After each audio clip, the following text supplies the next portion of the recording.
I think that understanding that pain and pleasure are in this really dynamic balance can also help us, which in the following way.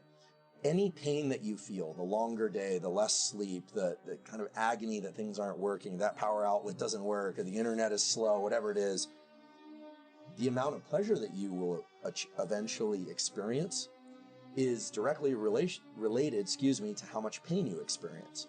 So we know this from actually what nowadays would be considered quite barbaric and unethical experiments, where they would give people electrical shocks and they would measure their response.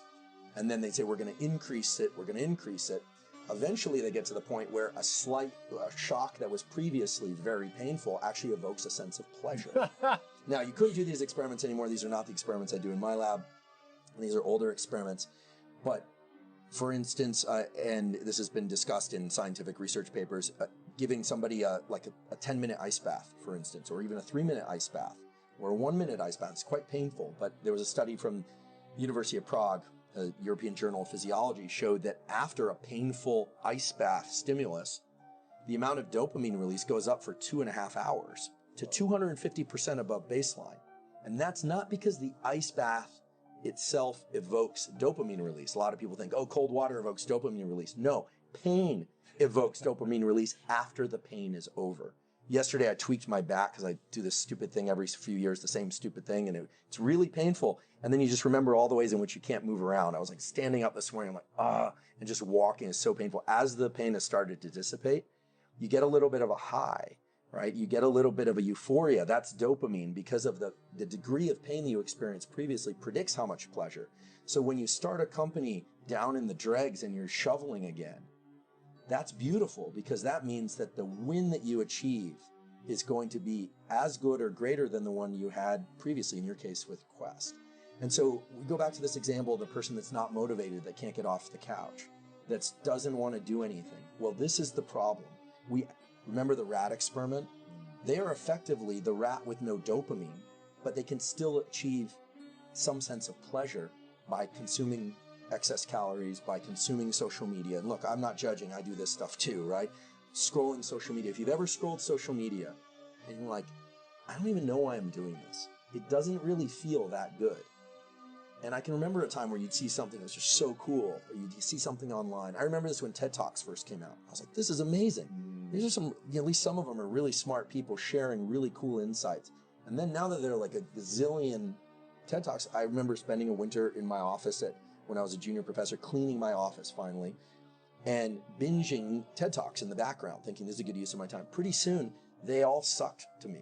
I was like, this isn't good. So what you need to do is stop watching TED Talks for a while, wait, and then they become interesting again. And that's this pain-pleasure balance. And so for people that aren't feeling motivated, the problem is they're not motivated, but they're getting just enough or excess sustenance.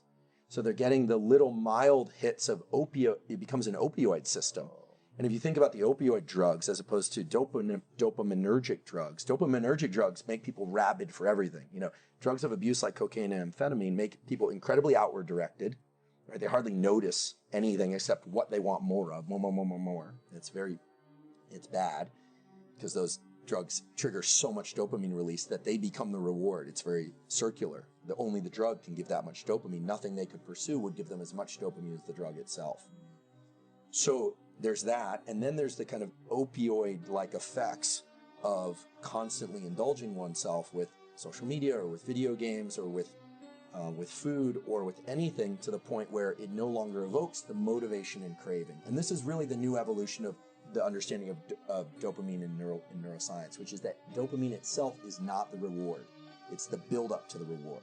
And the reward has more of a kind of opioid bliss-like property, which itself is not bad if it's endogenous, released from within. But when we can just sit there like the rat with no dopamine, gorging ourselves with pleasures, so to speak, what you end up with is somebody that feels really unmotivated, and those pleasures no longer work to tickle those feel-good circuits. And so there's no reason for them to go out and pursue anything. And that's a pretty dark picture. So the keys are to pursue rewards, but understand that the pursuit is actually the reward if you want to have repeated wins, okay? The celebration has to be less than the pursuit. And that's hard for some people to do.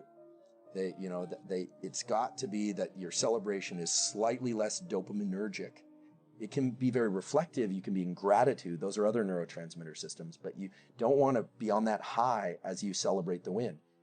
You want to be trickling out your dopamine regularly until you pursue things. And then just understand there will always be a crash of pain.